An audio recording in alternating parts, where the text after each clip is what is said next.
Zone Europe sur Sensation. Bonjour et bienvenue dans Zone Europe sur Sensation. Voici le sommaire de ce nouveau numéro. L'eurodéputé Marie-Pierre Védrenne sera l'invité de Corentin Alonso, l'occasion d'évoquer les négociations sur le Brexit. L'Europe et son fonctionnement, nous vous parlerons du Parlement européen. L'Europe dans notre quotidien, on vous dira tout sur la fin du géoblocage. Les expressions populaires, être fou, les Français disent avoir une case en moins, que dit-on ailleurs? C'est ce que nous verrons à la fin de cette émission. Mais avant, que fait l'Europe dans votre région? Un exemple tout de suite. Zone Europe, l'Europe dans ma région. Patrick Tesser, bonjour. Bonjour. Alors, vous êtes vice-président du département de la Seine-Maritime en charge de la culture, du patrimoine et de la coopération internationale. Ensemble, nous allons parler d'Europe, mais avant d'aller plus loin, je vous propose de jouer en répondant à quelques questions. Alors, tout d'abord, quel est l'hymne européen? Oh là là, c'est une bonne question, mais l'hymne européen, si je me rappelle bien, parce que je l'ai entendu, c'est l'Ode à la joie. Et je crois même, je vous le confirme d'ailleurs, en tête, c'est de Ludwig van Beethoven. C'est exact. Et, alors, merci.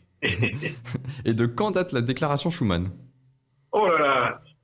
Alors, la déclaration Schuman, qui, à mon avis, était l'acte de naissance de l'Union européenne. Schuman était ministre français des Affaires étrangères et ça a été inspiré même par Jean Monnet d'ailleurs. Et je crois que c'est alors forcément c'est un 9 mai. C'est un 9 mai. C'est exact. Et je pense même, j'ai un petit doute, mais c'est en 50. C'est exact. Ah, merci. Et alors, quelle est la devise de l'Union européenne? Ah oui, alors la devise de l'Union européenne, et vous avez raison de poser cette question parce que c'est quelque chose que au grand public n'est pas souvent cité et elle a son importance d'ailleurs. C'est uni dans la diversité, voilà, uni dans la diversité. C'est-à-dire qu'on va s'associer nos efforts en faveur de ce qu'on peut dire la paix et la prospérité, hein, dans de nombreuses cultures, traditions et langues que compte l'Europe, bien sûr. Mais unis dans la diversité, c'est une bonne devise. Alors, question suivante, combien de langues officielles compte l'Union européenne? Oh là là, alors là, dites donc, c'est question pour un champion, là. Écoutez, attendez, bougez pas, parce qu'il y a plusieurs pays qui ont la même langue. Donc, il ne faut pas non plus... je dirais, j'hésite, 20...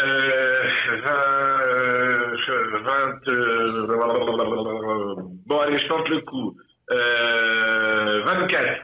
C'est exact.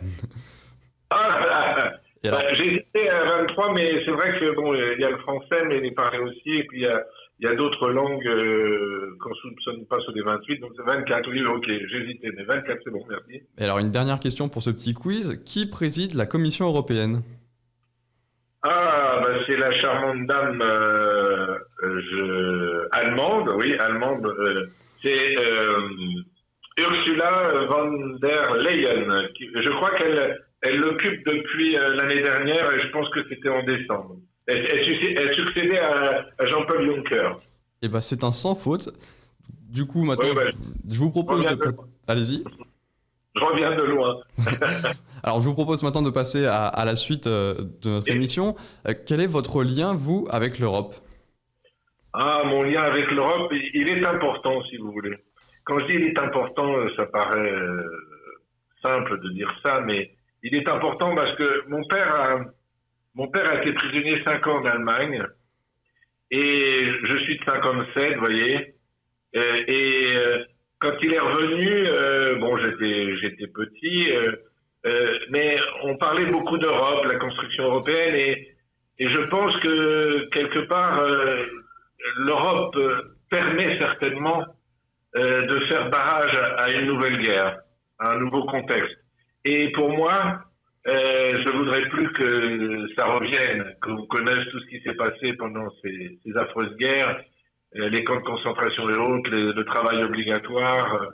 Et ça m'a toujours marqué de me dire, plus on est, unis, eh bien, on est plus fort. En fin de compte, cette devise, l'union fait la force, paraît complètement galvaudé, mais non, c'est toujours d'actualité. On est plus fort à plusieurs que tout seul. Et pour moi, le lien que j'ai avec l'Europe, c'est d'avant tout la paix. Après, il y a d'autres domaines, bien sûr. Et alors, qu'est-ce qui vous fait sentir européen? Ce qui me fait sentir européen, c'est, comment dire, l'Europe, c'est parce que c'est notre avenir. Pour moi, je suis européen parce que c'est notre avenir, c'est le lien que j'ai. C'est notre territoire du passé. Hein, c'est l'Europe, on voyage gratuitement, ça me fait sentir européen. Et comment dire, l'Europe, c'est mon identité, c'est notre identité, c'est protéger des valeurs, c'est avoir des traits communs de liberté, de démocratie, et c'est ce qui me fait sentir européen.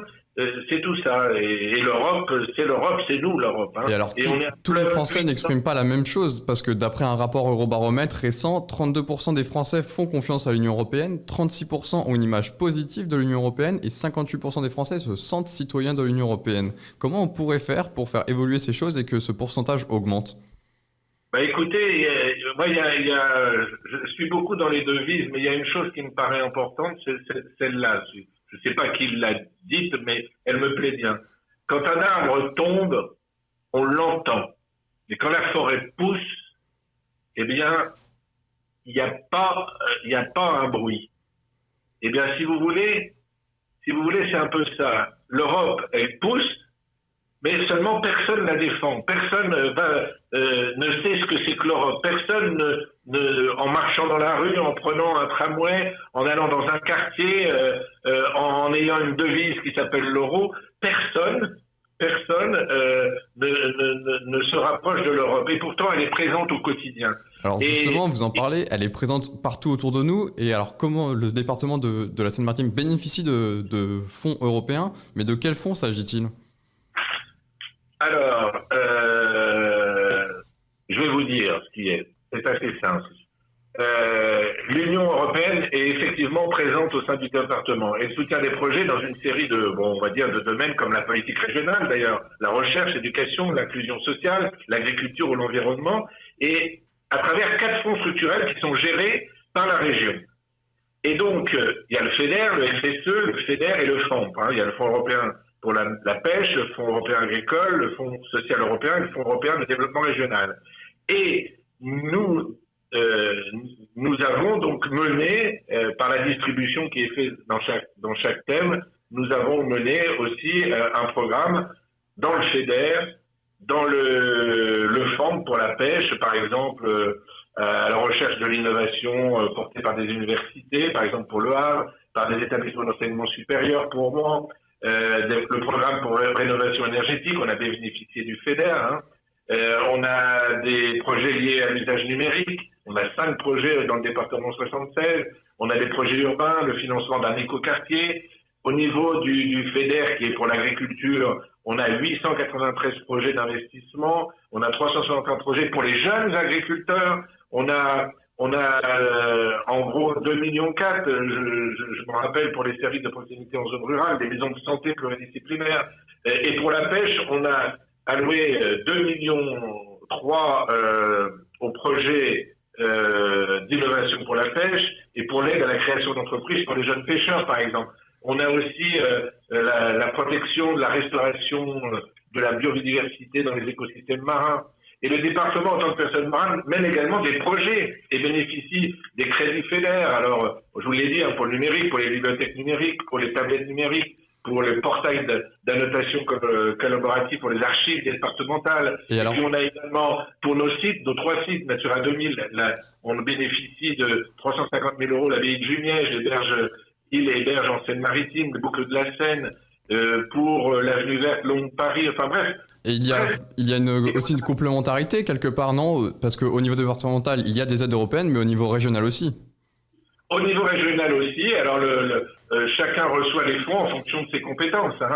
On ne mélange pas tout, mais c'est exactement cela. Et s'agissant aussi du FSE, celui-ci permet aussi de financer également toute une partie de la politique départementale d'inclusion sociale et lutte contre la pauvreté. Ça, c'est important puisque c'est notre thématique au niveau du département. Là, on accompagne les demandeurs d'emploi, bénéficiaires du RSA. Et par exemple, entre 2015 et 2020, c'est plus de 26 millions qui ont permis de financer 160 projets et qui ont permis d'accompagner 13 300 demandeurs d'emploi et 18 600 inactifs. Donc voilà, tous les fonds, donc je vous ai dit, sont déclinés par programme et sont gérés soit par l'État, en collaboration avec le département pour le volet d'inclusion sociale et aussi par la région, comme vous venez de dire, pour le programme de développement rural et programme de pêche. Voilà. Eh bien, merci Patrick Tesser. Je rappelle que vous êtes vice-président du département de la Seine-Maritime en charge de la culture, du patrimoine et de la coopération internationale. L'Europe et son fonctionnement, on s'intéresse au Parlement européen avec la Maison de l'Europe et le centre d'information Europe Direct. Zone Europe, c'est quoi ? Pauline Simons-Desmet, chargée de mission de jeunesse à la Maison de l'Europe de l'Eure, c'est quoi le Parlement européen ? Le Parlement européen est l'une des 7 institutions européennes officielles et elle a évidemment un rôle politique. C'est la seule institution directement élue par les citoyens et citoyennes de l'Union européenne.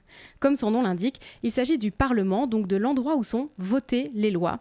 Des députés de tous les pays y siègent. En tout, ils et elles sont 705, dont 79 français. Attention, ce n'est pas leur pays d'origine qui compte, puisqu'au Parlement européen, les députés sont regroupés par partis politiques européens.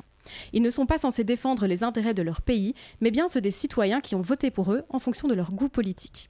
Depuis l'élection de mai 2019, on a vu la fin du règne du bipartisme au sein du Parlement européen, le centre et les Verts ayant fait des percées historiques, bouleversant ainsi l'équilibre traditionnel gauche-droite établi depuis le début de l'aventure européenne, à savoir la Communauté européenne du charbon et de l'acier.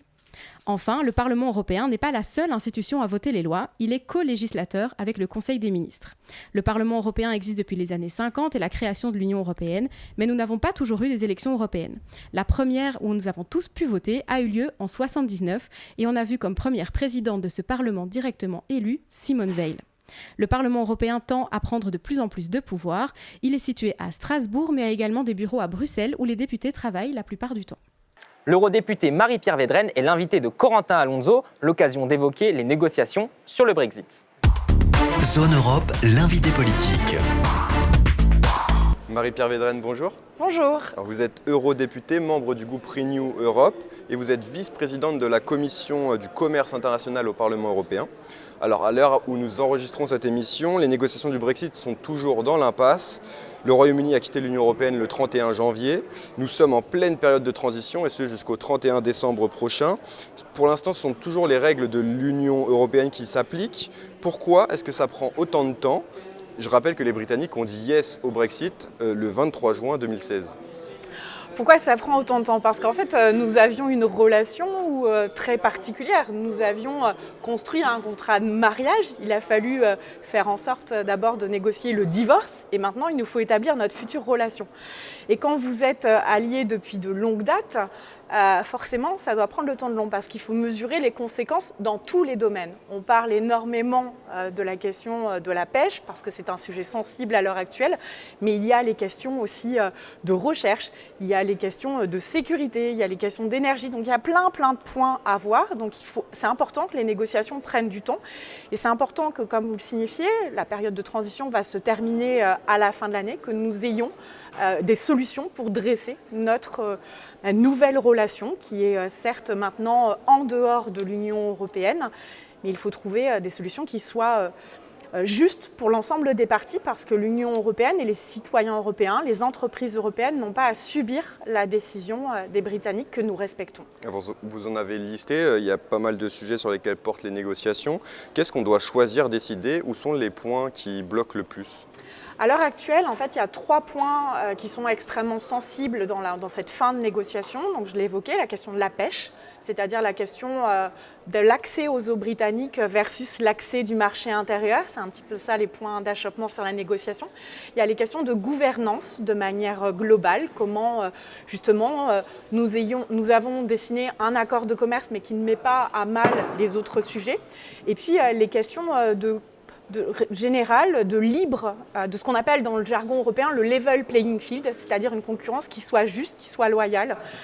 Et là aussi, on a préservé une unité européenne sur ce dossier jusqu'à présent, il faut qu'on continue. Et nous, ce qu'on dit aux Britanniques, c'est que Si vous voulez un accès à notre marché, si vous voulez donc zéro quota, zéro droit de douane, nous on ne veut pas de dumping. On ne veut pas de dumping sur le terrain social, sur le terrain fiscal, environnemental. Et on comprend que les Britanniques, ils cherchent à diviser l'Union européenne pour avoir un accord qui leur soit favorable. Si aucun accord n'est trouvé ou signé d'ici le 31 décembre, ce ne seront plus les règles européennes qui seront appliquées, mais celles de l'OMC, l'Organisation mondiale du commerce. Quelles seraient les conséquences d'un no deal ? Davantage de taxes, de contrôle de part et d'autre de la Manche, moins de coopération entre les pays, c'est ça ? Effectivement, vous avez raison de souligner que si nous n'avons pas de deal, ce sont les règles de l'Organisation mondiale du commerce. Et on sait bien que l'Organisation mondiale du commerce, elle a aussi à l'heure actuelle quelques difficultés, donc ça sera compliqué d'avoir une relation qui soit aussi fluide. Moi, je vais vous donner des exemples concrets. Je suis originaire de la Bretagne. Donc la Bretagne, elle coopère et nous échangeons énormément de produits avec nos amis britanniques. Quand vous avez des produits frais qui du coup vont sur le marché britannique. Vous avez tous les contrôles des étiquettes, savoir si les produits phytosanitaires aussi, tout ça est contrôlé. Et quand vous remettez en place une frontière, en fait, il est légitime de contrôler davantage les produits qui rentrent sur votre marché. Et ça sera dans les deux sens. Donc il faut être prêt dans les deux cas. Du côté de l'Union européenne, et en tout cas aussi du côté de la France, on s'est préparé à toutes les éventualités, notamment aussi un no deal. Et donc c'est pour ça que, par exemple, il y a eu des infrastructures et des investissements pour les ports en Bretagne. Et puis c'est le cas dans d'autres régions. Donc maintenant, c'est aussi au côté britannique de nous démontrer qu'ils seront prêts à faire eux aussi face à un no deal s'ils n'acceptent pas les conditions qui sont posées par l'Union européenne. Et est-ce que eux, les Britanniques, ils risquent d'être isolés en cas de no deal ? Ce qu'il faut voir, c'est que en fait, qui a le plus à gagner, qui a le plus à perdre dans les négociations ? Les Britanniques ont beaucoup à perdre parce qu'ils sont effectivement dépendants du marché européen, que ce soit sur les questions des biens, mais aussi la question des services. Donc ils ont plus à perdre. Maintenant, il faut que nous, on arrive à préserver l'unité européenne. Et c'est ce que cherchent à faire les Britanniques, à nous diviser, parce qu'ils savent que nous avons parfois des intérêts différents. Je citais la Bretagne, forcément la question de la pêche elle est sensible. Pour des Slovaques, la question de la pêche elle est moins importante. Donc Michel Barnier, toute la difficulté qu'il a, c'est comme il a réussi jusqu'à présent, il faut qu'il préserve l'unité européenne. Vous avez parlé donc du sujet de la pêche. Les Britanniques disposent de ce moyen de pression particulier. C'est l'un des principaux points de blocage, on l'a rappelé, entre Londres et Bruxelles. Les eaux britanniques sont très poissonneuses, mais faute d'accord, les pêcheurs de certains États comme les Français, les Néerlandais ou encore les Belges n'y auront plus accès. Pourquoi la pêche est-elle si cruciale finalement et quels sont les leviers britanniques et européens sur ce sujet pour débloquer la situation ? Alors en fait, quel est le levier sur la pêche pour les Britanniques ? C'est qu'en fait, ils ont accès à la ressource. Elle est dans leurs eaux. Et du côté européen, quel est notre poids dans la négociation ? C'est que nous avons le marché où ils vendent leurs poissons. Donc maintenant, il faut trouver un juste équilibre et un juste accord en leur disant si vous ne nous donnez pas accès à justement la ressource, vous ne viendrez pas vendre cette ressource sur notre marché intérieur. Et ils ne peuvent pas dire on va le vendre à d'autres pays. C'est tout le risque justement et c'est ce qu'ils ont aussi commencé à préparer déjà depuis plusieurs années et notamment les Écossais. Donc maintenant il faut que l'Union européenne et tous les États qui ont des intérêts fassent front commun pour leur dire non à l'accès au marché intérieur s'ils ne permettent pas d'accéder à la ressource. Puis derrière il y aura des questions qui vont se poser parce que si nous n'avons plus accès suffisamment à la ressource, il peut y avoir des conséquences sur notre flottille.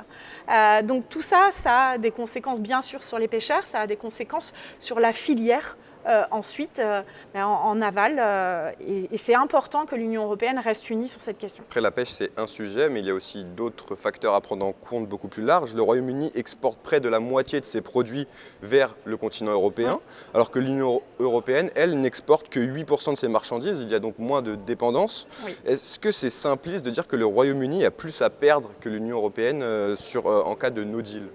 C'est un argument que nous avançons, en tout cas, de leur dire qu'ils ont plus à perdre parce qu'ils n'étaient pas non plus préparés à toutes les éventualités. Et comme vous l'avez souligné, ils sont plus dépendants du marché intérieur européen que nous sommes dépendants de leur marché. Maintenant, il faut bien voir que tout l'enjeu, c'est d'instaurer aussi une situation de concurrence loyale, parce qu'on sait aussi qu'ils ne seront plus soumis, par exemple, aux aides d'État et à toute la législation européenne. Donc c'est comment on rétablit une concurrence qui soit la plus loyale possible et faire en sorte que nous n'ayons pas justement un État à nos frontières qui ne respecte pas les mêmes règles. Et ce qu'il faut voir, c'est que d'habitude, quand on négocie justement un accord de commerce avec un partenaire, c'est pour rapprocher nos normes. Là, pour la première fois, on négocie un accord avec un pays qui nous quitte. Donc l'enjeu est aussi d'avoir des normes qui restent équivalentes, les pousser aussi dans les engagements qu'ils pouvaient avoir à nos côtés, par exemple le respect de l'accord de Paris. Donc la négociation, elle est très compliquée. Et ce qu'on dit du côté européen, c'est que justement la pêche ne doit pas être la variable d'ajustement de cette négociation. Certains experts craignent que le Royaume-Uni ne devienne ce qu'ils appellent un Singapour sur Tamise.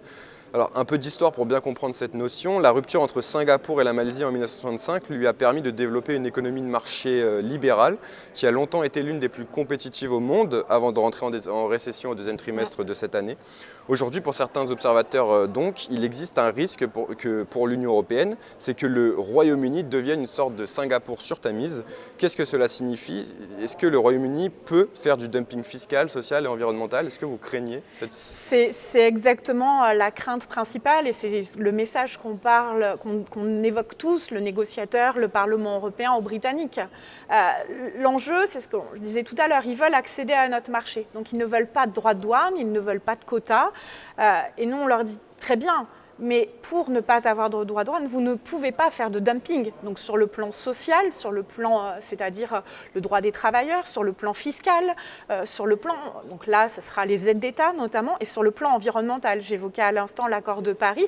Là aussi, s'ils ont des normes qui sont moins disantes que l'Union européenne, qui en part à elle vient par exemple de voter la loi climat. Donc on demande de plus en plus de choses, que ce soit nos agriculteurs, que ce soit nos entreprises. Mais si nous avons juste à notre frontière un État qui ne va plus dans cette logique, effectivement, ça crée de la concurrence déloyale. Et du point de vue des échanges commerciaux, qu'est-ce que ça va changer pour le Royaume-Uni? Est-ce qu'il ne pourra plus bénéficier des accords signés par l'UE auparavant et avec d'autres pays? Il va devoir négocier en direct lui-même avec tous les pays des nouveaux accords commerciaux, comme il a pu le faire notamment avec le Japon récemment? C'est exactement ça. En fait, c'est ce que on a donc eu un mariage pendant longtemps et en fait, il faut voir que sur le volet commercial, la compétence, c'est l'Union européenne qui l'exerce. C'est l'Union européenne qui négocie au nom de tous ses États membres des accords commerciaux. On en parle beaucoup en ce moment, que ce soit sur le Mercosur ou avec le Canada également. Donc c'est vraiment l'Union européenne. Donc quand vous quittez l'Union européenne, vous ne faites plus partie de cet accord bilatéral. Donc ils devront négocier justement eux. Et on voit bien, ce qui est important, c'est quand vous négociez avec l'Union européenne, vous avez un poids dans les négociations parce que votre marché intérieur est important. Donc ils auront effectivement beaucoup à perdre. Et ce qu'on leur dit aussi, pour faire le lien avec votre question précédente, c'est que s'ils s'éloignent aussi de nos normes sociales, fiscales, environnementales, ce sera d'autant plus compliqué pour eux de négocier de nouveaux accords.